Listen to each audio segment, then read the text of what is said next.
तो आज की इस वीडियो में जिस क्वेश्चन को हम हल करेंगे वह क्वेश्चन है प्रश्नावली 1.2 का दूसरा क्वेश्चन की अभाज्य गुणनखंड विधि द्वारा निम्नलिखित संख्याओं का HCF तथा LCM ज्ञात कीजिए और जांच कीजिए कि दो संख्याओं का गुणनफल बराबर HCF गुना LCM। तो इसके पिछले वीडियोज में हम इसके पहले क्वेश्चन को बनाए थे। अगर आपने उस प्रश्न को अभी नहीं देखा है तो डिस्क्रिप्शन में मैं लिंक दे दूंगा, वहां से आप जाकर के देख सकते हैं। तो चलिए अभी इस वीडियो को देखते हैं, मतलब इस वीडियो में इस क्वेश्चन के हल को देखते हैं। तो सबसे पहले हम हल करेंगे ये 26 और 91 का जो HCF है वो अभाज्य गुणनखंड विधि से निकालेंगे। इसके पहले वीडियो में हम इस HCF को यूक्लिड विभाजन एल्गोरिदम विधि से निकाले थे, लेकिन यहाँ पर अभाज्य गुणनखंड विधि से निकालना है तो हम अभाज्य गुणनखंड विधि से निकालेंगे। तो चलिए देखते हैं कि अभाज्य गुणनखंड विधि से कैसे निकाला जाता है। तो अभाज्य गुणनखंड विधि से HCF निकालने के लिए सबसे पहले हम इसके अभाज्य गुणनखंड को निकालते हैं और उसके बाद उसके HCF तथा LCM को निकालते हैं। कैसे निकालते हैं चलिए देखते हैं। तो सबसे पहले हम 26 और 91 का गुणनखंड निकालेंगे। तो 26 और 91 का गुणनखंड निकाल लेते हैं। तो 26 में हम 2 से भाग देंगे तो ये 13 आ जाएगा, और जब हम 91 में 2 से भाग देंगे, 91 में ये भाग देंगे तो ये 7 से लगेगा, तो ये 13 7 91, तो ये 13 आ गया। तो ये दोनों का गुणनखंड निकल चुका है। तो लिखेंगे अब कि 26 का अभाज्य गुणनखंड बराबर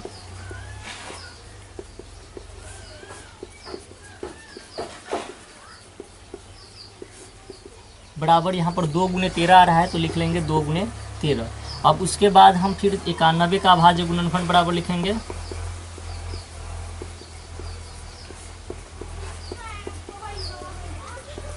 तो 91 का अभाज्य गुणनखंड बराबर होगा 7 गुने 13। तो अब हम लिखेंगे कि HCF 26, 91 बराबर, अब जब भी हमको HCF निकालना होता है तो जो दोनों में कॉमन होगा, जो दोनों में अंक मिलेगा उसको लिखते हैं। तो यहाँ पर अगर हम गौर करें तो दोनों में 13 13 मिल रहा है, तो हम 13 को लिख लेंगे और जो संख्या मिलता है उसको लिख लेते हैं और उसका सबसे छोटा घात लिखा जाता है। तो 13 का जो सबसे छोटा घात है वो 1 है, तो 13 का 13 ही रहेगा, इसीलिए इसका HCF 13 हो जाएगा, इसका HCF 13 आ गया। उसके बाद हम इसके LCM को निकालेंगे। तो LCM 26, 91 बराबर होगा। अब LCM के लिए जितना भी हमारे पास संख्या रहता है सभी संख्या को लिख लेते हैं। तो हमारे पास यहाँ पर 3 संख्या है, 2 है, 7 है और 13 है, तो हम 2 और 7 और 13 को लिख लेंगे। तो 2 गुना 7 गुना 13। अब हम यहाँ पर देखें तो यहाँ पर 2 गुना 7 गुना 13 हो गया। अब हम इसमें इसके सबसे बड़े घात को लिखते हैं। तो अगर 2 का बड़ा घात देखा जाए तो 1 ही है, और 7 का और 13 का भी बड़ा घात 1 ही है, तो सबका बड़ा घात 1 ही है, तो इसमें 1 ही रहने देंगे और सबको गुना करके लिख देंगे। तो अगर हम सबको गुना करके लिखें तो यहाँ पर हमारा ये आएगा 182, जो कि हमारा इसका LCM प्राप्त हो गया। अब दूसरा इसमें कह रहा है क्वेश्चन की जांच कीजिए कि दो संख्याओं का गुणनफल बराबर HCF गुना LCM। तो दो संख्याओं का गुणनफल, तो दो संख्याओं का गुणनफल यानी कि हमारा जो ये दो संख्या 26 और 91 है उसका गुणनफल क्या उसके HCF यानी ये 13 और ये LCM यानी कि 182 के गुणनफल के बराबर है। तो चलिए जांच के देख लेते हैं कि ये बराबर है या नहीं है। तो यहाँ पर जब हम इसको देखेंगे तो लिखेंगे कि दो संख्याओं का गुणनफल बराबर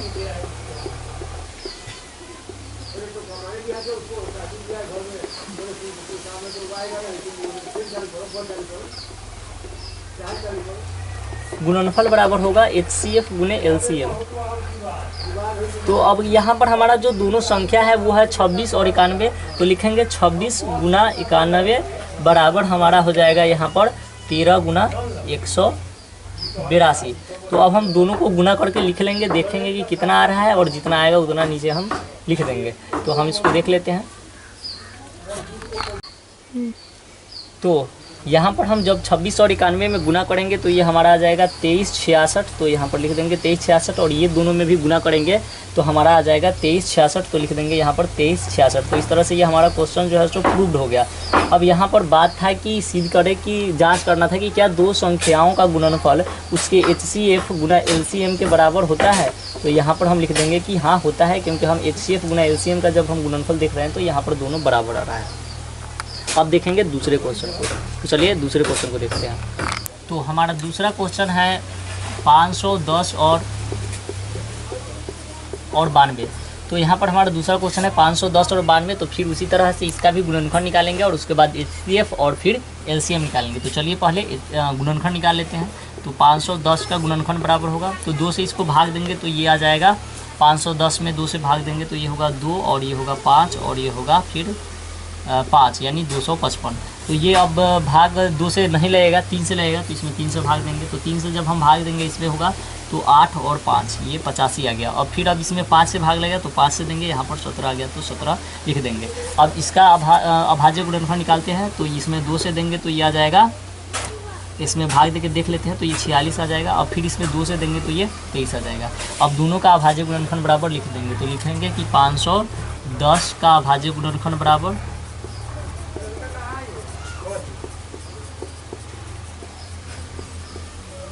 अभाज्य गुणनफल बराबर हो जाएगा 2 गुने 3 गुने 5 गुने 17 है तो 17। और फिर इसके नीचे हम इसका अभाज्य गुणनफल लिख लेंगे तो लिखेंगे 92 का अभाज्य गुणनफल बराबर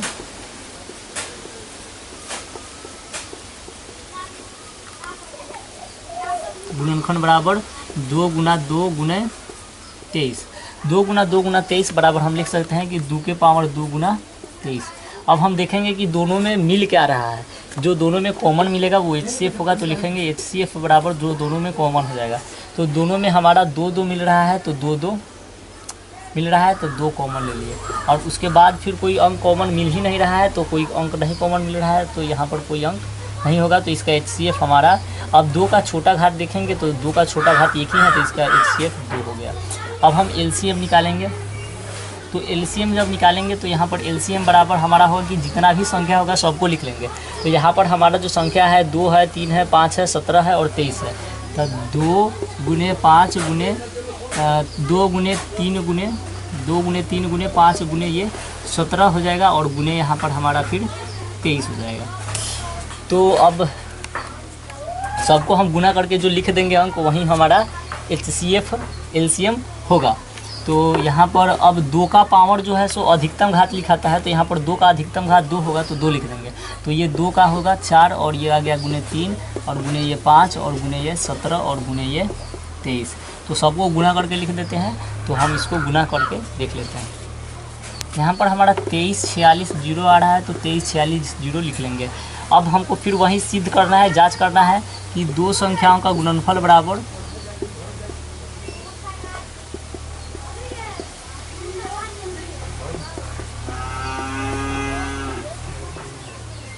दो संख्या का गुणनफल बराबर HCF गुने LCM।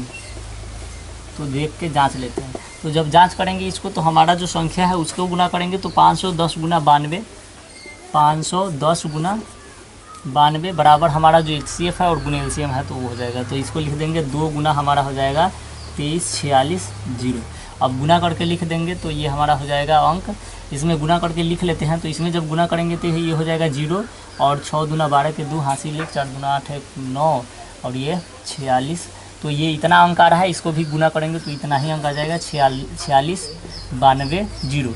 तो हमारा जो दोनों संख्या है वो मतलब ये बराबर हो जाएगा। तो लिख देंगे कि ये हमारा प्रूव हो गया, जांच हो गया कि ये दोनों बराबर होता है।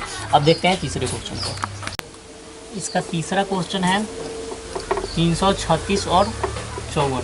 तो 336 और 54 तो 336 और 54 का HCF सबसे पहले अभाज्य गुणनफल निकालते हैं HCF और LCM निकालने के लिए। तो इसका देखते हैं। तो ये 2 से लगेगा तो 2 से लगाएंगे तो यहाँ पर हो जाएगा ये 1 और ये हो जाएगा 6 और ये हो जाएगा 8 168। फिर अब ये 2 से देंगे तो ये हो जाएगा 8 और ये हो जाएगा 4 और फिर जब 2 से देंगे तो ये हो जाएगा 4 और ये हो जाएगा 2। फिर 2 से देंगे तो ये हो जाएगा 2 और ये हो जाएगा 1 और फिर अब 3 से देंगे तो ये हो जाएगा 7। इस तरह से इसका अभाज्य गुणनफल निकल गया। अब 54 का अभाज्य गुणनफल निकालते हैं। तो 54 का ये अभाज्य गुणनफल निकालेंगे तो ये 2 से होगा 27 और फिर ये 3 से लगेगा तो ये 9 और फिर ये 3 से लगेगा तो 3। अब दोनों का लिख देते हैं अभाज्य गुणनफल बराबर।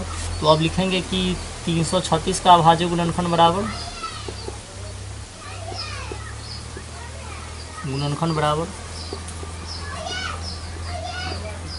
अभाज्य गुणनफल बराबर ये होगा ये 2 का पावर ये हो जाएगा 2 और 2 4 4 2 है तो 2 का पावर 4 2 के पावर 4 और गुने हो जाएगा 3 गुने 7 तो 3 गुने 7।